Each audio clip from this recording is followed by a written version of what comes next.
تخيل إنك قاعد لوحدك بالليل، مفيش أي صوت، وفجأة تسمع صوت خبطة قوية جاية من أوضة فاضية. تقوم تجري تبص، تلاقي مفيش أي حد، لكنك سمعت همسة في ودانك بتنادي باسمك. السؤال هنا، تفتكر إن ده مجرد وهم ولا ده فعلا حد معاك؟ تخيل إنك تقف قدام مراية، تلاقي انعكاسك يبتسم مع إنك ما ابتسمتش، أو تسمع صوت خطوات جاية من جوه الشقة مع إنك لوحدك. أو تخيل إنك تسوق في طريق صحراوي ضلمة، وتلاقي واحدة ست واقفة قدام عربيتك وفجأة تختفي.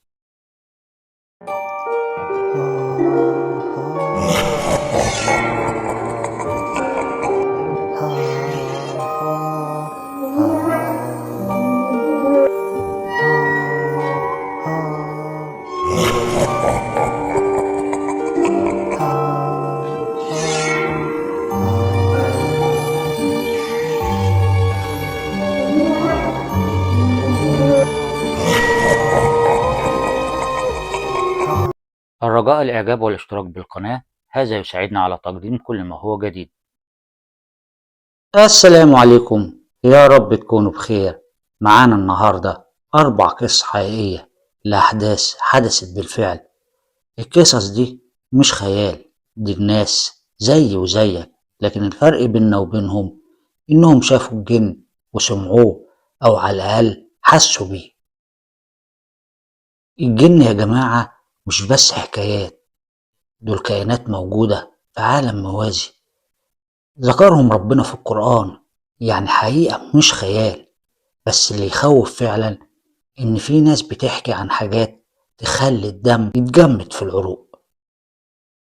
ومعانا القصة الأولى من السعودية، وبالتحديد من جدة. محمد بيحكي وبيقول: سنة 2005 نقلت أنا وعيلتي في بيت جديد. البيت كان عبارة عن دور واحد، لكنه كان واسع ومريح. عدى علينا أول كام أسبوع، وبعد كده ابتديت أسمع أصوات غريبة بتيجي من فوق السطح، زي ما يكون كده خطوات لحد بيمشي، وساعات كمان زي ما يكون حد بيجري فوق السطح. وكل مرة كنت أطلع أشوف فيه إيه ما كنتش ألاقي حاجة. لكن مع مرور الوقت ابتديت إن أنا أتجاهل الموضوع ده. لكن في ليلة بنتي الصغيرة سارة صحيت من النوم وهي بتصرخ. جريت عليها على طول وسألتها في إيه. ردت عليا وقالت لي إنها شافت راجل طويل رفيع لابس أسود في أسود واقف عندها في الأوضة وبيبص عليها. محمد بيكمل وبيقول: الغريب لما دخلت الأوضة حسيت بحاجة زي نسمة هوا باردة عدت من جنبي، والباب اتقفل لوحده. أنا من الليلة دي ابتديت اللي أنا أركز مع البيت أكتر، وحبيت اللي أنا أعرف تاريخ البيت إيه، وابتديت أسأل الجيران، والجيران قالولي إن مكان البيت ده كان فيه بيت تاني قديم، لكنه كان مسكون بجن، والبيت اتهد واتبنى عليه البيت اللي أنا ساكن فيه. وأنا طبعا أول ما سمعت الكلام ده خدت قرار اللي أنا أسيب البيت فورا، ومن ساعتها والبيت مقفول.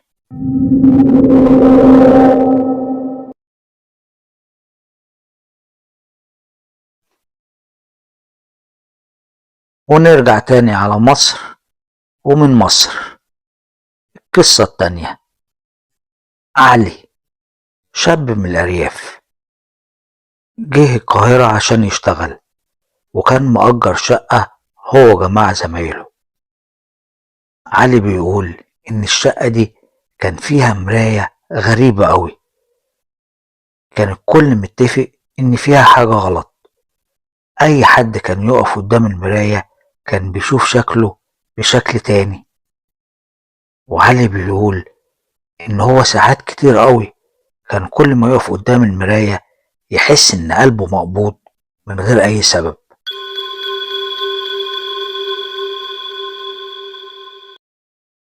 علي بيقول في يوم كان واقف قدام المراية وهو بيبص فيها، شاف انعكاسه بيبتسم مع إنه ما كانش بيبتسم.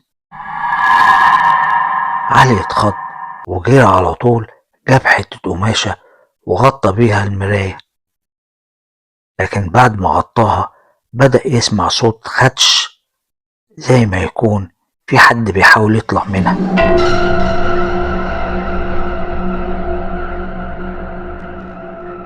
علي نده لأصحابه كلهم وحكى لهم على اللي حصل. وتاني يوم لما راح الشغل كان بيتكلم مع واحد صاحبه كان بيفهم في الحاجات دي، وأما قال له على اللي حصل رد عليه وقال له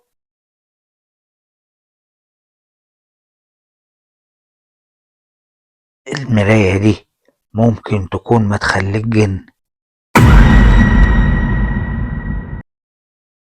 علي بيكمل ويقول أنا أول ما سمعت ده رجعت على طول البيت، أول حاجة عملتها كسرت المراية.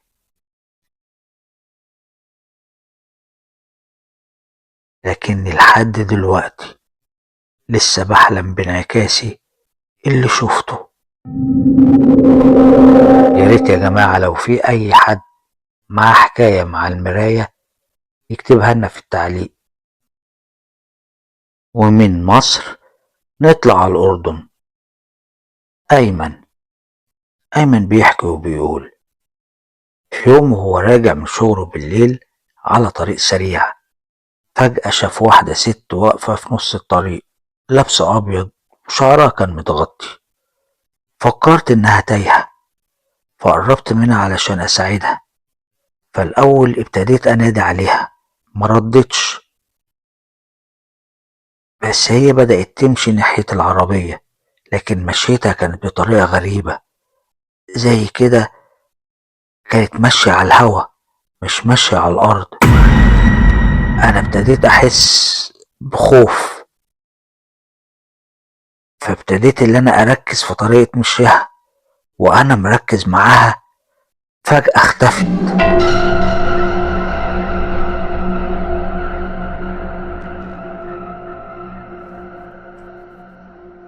أيمن بيكمل ويقول جيت أتحرك بالعربية، العربية بدأت تعطل لوحدها، النور بدأ يترعش يطفي ويولع. أنا أول حاجة جت في دماغي اللي أنا أقرأ آية الكرسي، وفعلا كنت بقراها وأنا مرعوب. والعربية الحمد لله اشتغلت وروحت البيت، وأول حاجة عملتها اللي أنا حكيت القصة دي لأهلي. لكن لما عرفوا أمي ردت عليا وقالت لي إن الطريق ده فيه جن بيطلع على شكل ستات عشان يخوفوا أي حد ماشي على الطريق. وأنا من يوميها معديش من الطريق ده خالص بالليل.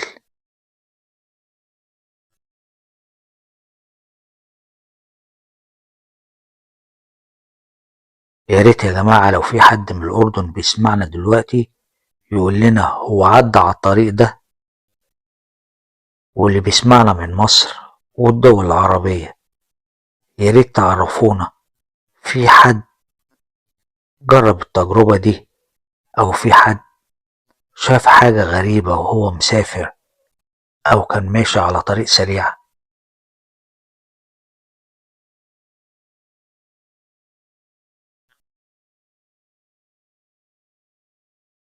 ومن الأردن نطلع على الإمارات.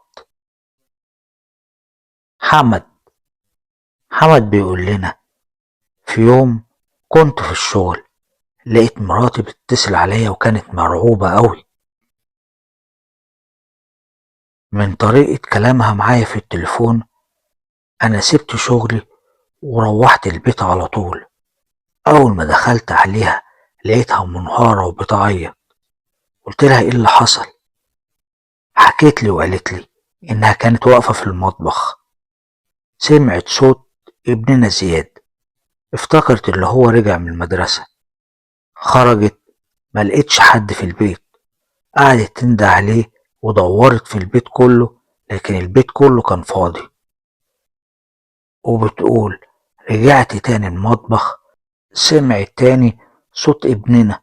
خرجت، ما لقيتش حد، لكن اللي شافته هو ده اللي خوفها.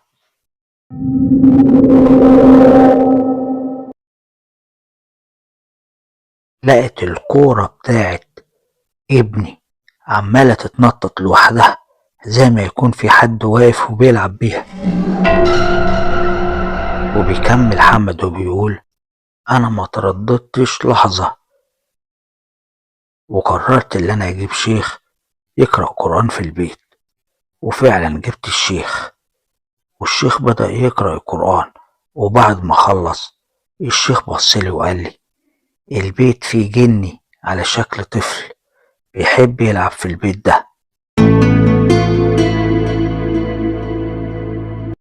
أنا بعد ما سمعت الكلام ده قررت إن أنا أعمل رقية شرعية، وفعلا والحمد لله من ساعتها كل حاجة تمام، ومفيش أي حاجة غريبة بنحس بيها. القصص دي كلها حقيقية، حصلت لناس، وكل واحد فيهم حس إن الجن قريب منه بطريقة مرعبة. الجن موجودين، بس لو احنا حافظنا على ذكر الله مفيش حاجة هتقدر تأذينا. ولو حسيتوا بحاجة غريبة زي أصوات أو حركة، بلاش تتكلموا معاها أو تتحدوها، علشان ده ممكن يجذب الجن ليكم. حافظوا على البيوت نظيفة ودايما مفتوحة ومتهوية. الجن بيحب الأماكن المقفولة والضلمة. لو شفتوا حاجة مرعبة على طول من غير تفكير تقولوا أعوذ بالله من الشيطان الرجيم، أعوذ بكلمات الله التامات من شر ما خلق. ولو عندكوا حاجة قديمة زي مراية أو عفش مش عارفين مصدره، اتأكدوا إنه مش مسكون. ودايما دايما استشيروا شيخ لو شكيتوا في حاجة. ويا ريت يا جماعة لو عندكم قصص زي دي حصلت معاكم أو مع حد تعرفوه اكتبوها في الكومنتات، عايزين نسمع. ولو الفيديو ده عجبكم اعملوا لايك واشتركوا في القناة عشان نجيب لكم قصص أكتر. بس قولولي، هتقدروا تناموا بعد القصص دي ولا لأ؟ القصص دي كلها حقيقية، حصلت لناس، وكل واحد فيهم حس إن الجن قريب منه بطريقة مرعبة. الجن موجودين، بس لو احنا حافظنا على ذكر الله مفيش حاجة هتقدر تأذينا. ولو حسيتوا بحاجة غريبة زي أصوات أو حركة، بلاش تتكلموا معاها أو تتحدوها، علشان ده ممكن يجذب الجن ليكم. حافظوا على البيوت نظيفة ودايما مفتوحة ومتهوية. الجن بيحب الأماكن المقفولة والضلمة. لو شفتوا حاجة مرعبة على طول من غير تفكير تقولوا أعوذ بالله من الشيطان الرجيم، أعوذ بكلمات الله التامات من شر ما خلق. ولو عندكوا حاجة قديمة زي مراية أو عفش مش عارفين مصدره، اتأكدوا إنه مش مسكون. ودايما دايما استشيروا شيخ لو شكيتوا في حاجة. ويا ريت يا جماعة لو عندكم قصص زي دي حصلت معاكم أو مع حد تعرفوه اكتبوها في الكومنتات، عايزين نسمع. ولو الفيديو ده عجبكم اعملوا لايك واشتركوا في القناة عشان نجيب لكم قصص أكتر. بس قولوا لي، هتقدروا تناموا بعد القصص دي ولا لأ؟